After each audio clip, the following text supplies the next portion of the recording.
Devin, how are you? I'm doing fantastic. How are you? I'm so glad that you're here because I am so familiar. I've been looking at your TikToks and I have so many questions that I want to ask you. But first, I want to know, how are you doing right now? How's everything? I am doing amazing. I just got back from the dentist, so my teeth are nice and clean. I'm doing great. How's everything been going in like your quarantine? Are you like going crazy? Oh, Are you yeah. cool? Really? It's just the school part. I'm so used to studying at my school, like with our own little Starbucks and our little lake. It's so weird having to sit in one room and read a book and kind of teach yourself too. Hmm. So it's been crazy.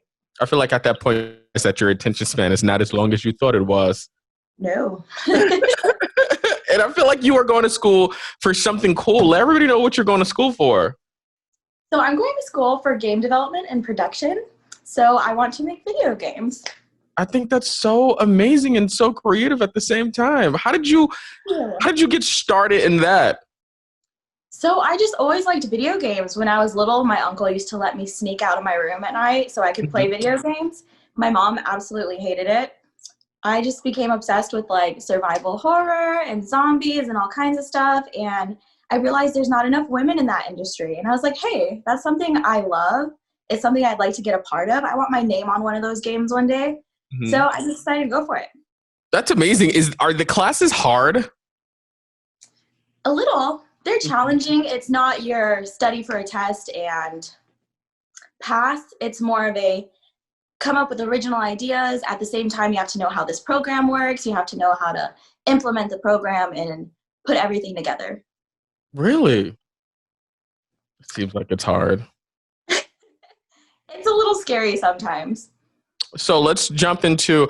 I feel like everybody knows you from TikTok and online from the hula hoops. And it's so funny because ever since I was little, I was thinking to myself, or not thinking, I know, I cannot hula hoop for the life of me at all. Like I'll try to like move my hips, nothing.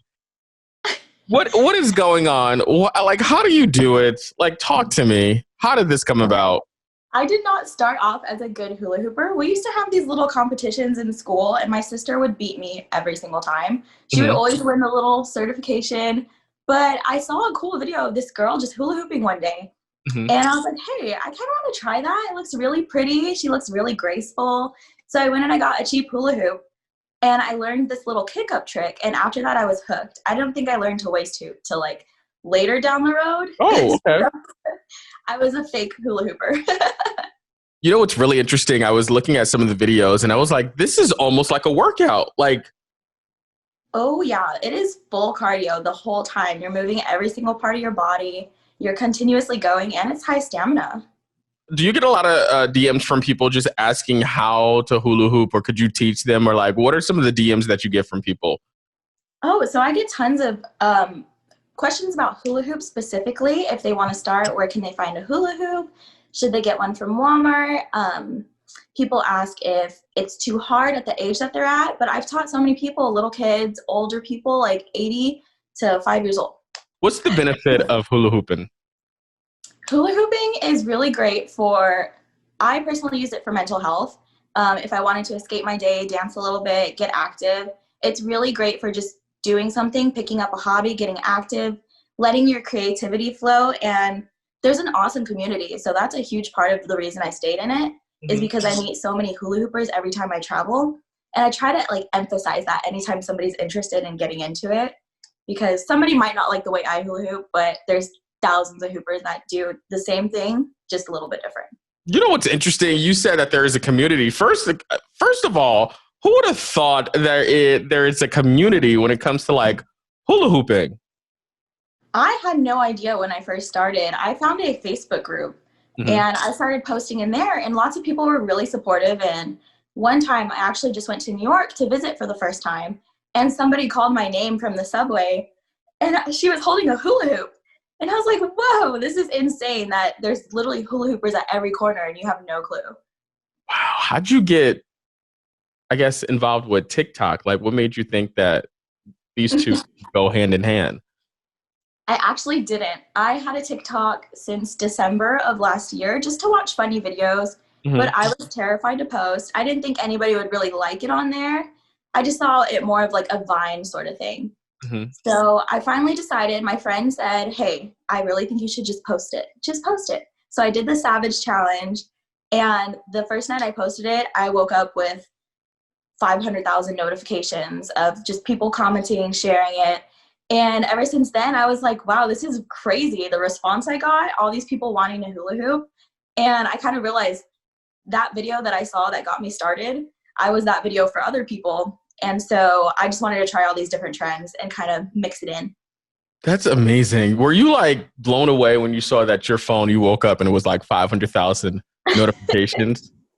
Yeah, I really did not expect it. I thought like, oh, maybe I'll get 10 followers today, or this will be my goal for the month, or but I did not expect the response I got. It was incredible. And then my Instagram was connected too. So I had people messaging me on Instagram and then people finding me on Facebook. It was just crazy. How many followers did you get from posting that video? I think I ended up getting around 140,000 on my Woo. TikTok.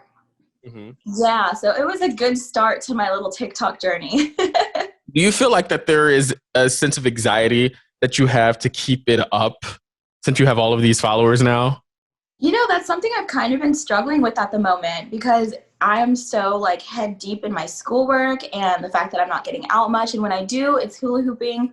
And all these trends are always so fast. So if I don't hit it fast enough, I Hmm. kind of get discouraged. But then I'm like, it's okay, just do it. Just do it. Go outside, get some exercise. It'll feel good to dance. And once I do, it just feels like a load off of me. But Hmm. sometimes I do feel a little bit pressured.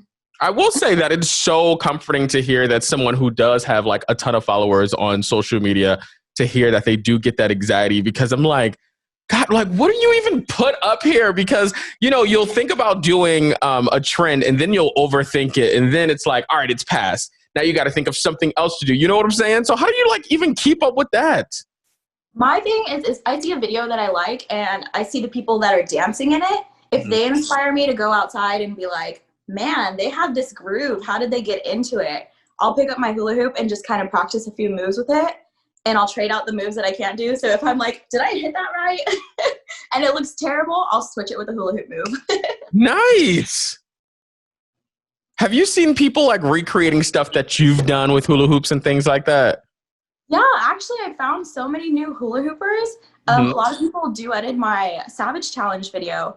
So for people to like redo the whole trick thing, Megan Batoon, I don't know if you've heard of her. She's really popular and she tried to do that Savage Challenge video. And she has a hilarious video of her just learning every single step. So when you're not, of course, doing schoolwork, when you're not, doing a TikTok video, like what are you doing?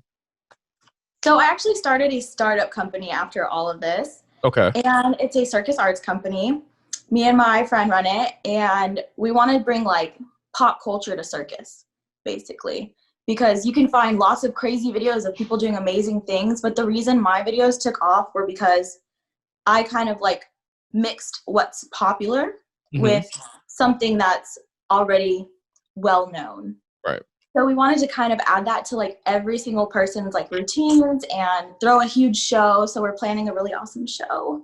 Other than that, I am playing video games. I mean, you got to study your craft. Exactly. It's studying. Listen, I want to talk more about the show that you're planning. Can you tell us a little bit more about it or no? Tell you a little bit. Okay. Basically, we're just going to have pop culture themes and we want people to recognize what we're doing. So if we have fire come out, we want you to realize what we're trying to implement with the design of the fire, the Hmm. design of the flames. For silks, we want to do some crazy routines. We're doing lyra, pole, all this stuff. It's going to be kind of like how my TikToks are, Hmm. just with crazy circus people. Absolutely. That sounds like such a good time. And I love that it's going to have a backstory. It's not just going to have, you're not just going to be doing something and not explain what's happening, which I think is cool. It's going to be a lot of fun. And you are actually teaching hula hoop classes over Zoom. I am. We just started last month and we had such an amazing turnout. There was people from Australia, I think we had Brazil, Hmm. and as well as Nepal. and Sweden, and just people all over the world that I had never been able to reach, like an international sort of thing. So for quarantine to have everybody like at home and wanting to try new stuff, it was really awesome. That's the great part about being at home is like you have everybody held captive, and if you are a content creator, you can just shoot out content and people will watch it because people are bored. Absolutely. I'm seriously, any free time I'm on TikTok just scrolling and I'm like, wow, that's really cool. And you wouldn't see all this stuff if you weren't bored at home on TikTok. I will say I feel like the quarantine has definitely brought out their creativity in people. I 100% agree. I feel like everybody's had time to kind of just focus on hobbies and little things that they never would have normally tried in their busy schedules. So everybody looks amazing. What are some other things before we go that you're working on? Some other things, I'm working on my very first game with a friend. I can't release any details actually, other than that it's going to be a survival horror game and it's going to be super fun. And yeah, it's just a work in progress. So before we go, is the game coming out soon? Not soon. Okay. Not within the next at least 2 years. So people just keep an eye out on that. Keep an eye out. I'm going to be posting progress stuff soon. Okay. Well, listen, I appreciate you jumping on. This was such a great conversation, and thank you so much for that. Thank you so much for having me.